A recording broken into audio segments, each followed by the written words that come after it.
രണ്ടുപേർക്കും നല്ല ജോലി, ഇട്ടുമൂടാനുള്ള പണം. പക്ഷേ വിധി അവരെ ജീവിക്കാൻ അനുവദിച്ചില്ല.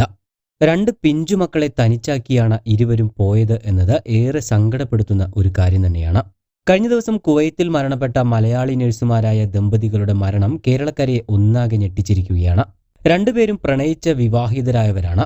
മക്കളെ നാട്ടിലാക്കി തിരിച്ചെത്തിയ ശേഷം ദമ്പതികൾ പരസ്പരം കുത്തി മരിക്കുകയായിരുന്നുവെന്നാണ് ആദ്യം പുറത്തുവന്ന വിവരം. എന്നാൽ സംഭവവുമായി ബന്ധപ്പെട്ട് ഇപ്പോൾ കൂടുതൽ വിവരങ്ങളാണ് പുറത്തുവന്നുകൊണ്ടിരിക്കുന്നത്. കണ്ണൂർ സ്വദേശിയായ സൂരജ്, പെരുമ്പാവൂർ സ്വദേശിനിയായ ഭാര്യ ബിൻസി എന്നിവരാണ് കഴിഞ്ഞ ദിവസം മരണപ്പെട്ടത്. ഇരുവരും ഓസ്ട്രേലിയയിലേക്ക് കുടിയേറാനുള്ള തയ്യാറെടുപ്പുകളെല്ലാം പൂർത്തിയാക്കിയിരുന്നു. 12 വർഷത്തോളമായി കുവൈറ്റിൽ ജോലി ചെയ്തു വരികയായിരുന്നു രണ്ടുപേരും. ദമ്പതികളുടെ 7ഉം 4ഉം വയസ്സുള്ള 2 കുട്ടികളും ഇവർക്കൊപ്പം കുവൈറ്റിൽ തന്നെയായിരുന്നു. തുടർന്ന് കഴിഞ്ഞ ഈസ്റ്റർ അവധിക്കാണ് ഇവർ നാട്ടിലേക്ക് എത്തുന്നത്. എന്നാൽ അവധിയില്ലാത്തതിനാൽ ബിൻസി ഈസ്റ്ററിന് മുന്നേ തന്നെ മടങ്ങി. തുടർന്ന് 4 ദിവസങ്ങൾക്ക് മുൻപാണ് മക്കളെ നാട്ടിലാക്കി സൂരജും മടങ്ങുന്നത്.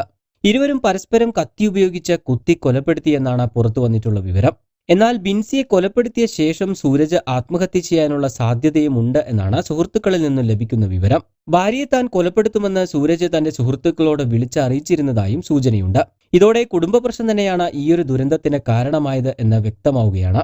ഇരുവരും തമ്മിൽ പലപ്പോഴും കലഹം പതിവായിരുന്നുവെന്നാണ് കുവൈത്തിലെ അയൽവീട്ടുകാർ പറയുന്നത്. കഴിഞ്ഞ ദിവസം വഴിയിൽ വെച്ചും ഇരുവരും തമ്മിൽ വഴക്കുണ്ടായിരുന്നു. തുടർന്ന് വ്യാഴാഴ്ച രാവിലെ ഈജിപ്തുകാരനായ കെയർടേക്കർ വന്ന വാതിൽ തുറന്നപ്പോഴാണ് കൊലപാതക വിവരം പുറത്തറിയുന്നത്. രണ്ടുപേരുടെയും കൈവശം കത്തിയുണ്ടായിരുന്നുവെന്നാണ് വിവരം. ബിൻസിയുടെ നെഞ്ചിലും സൂരജിന്റെ കഴുത്തിലുമാണ് പരിക്കേറ്റിട്ടുള്ളത്. ഇരുവരും ഓസ്ട്രേലിയയിലേക്ക് പോകുന്നതുകൊണ്ടാണ് മക്കളെ നാട്ടിൽ നിർത്തിപ്പോയത്. ബിൻസി കുവൈറ്റിലെ പ്രതിരോധ മന്ത്രാലയത്തിലെ സ്റ്റാഫ് നഴ്സാണ്. സൂരജ് ആരോഗ്യ മന്ത്രാലയത്തിൽ നഴ്സായി ജോലി ചെയ്തു വരികയുമായിരുന്നു.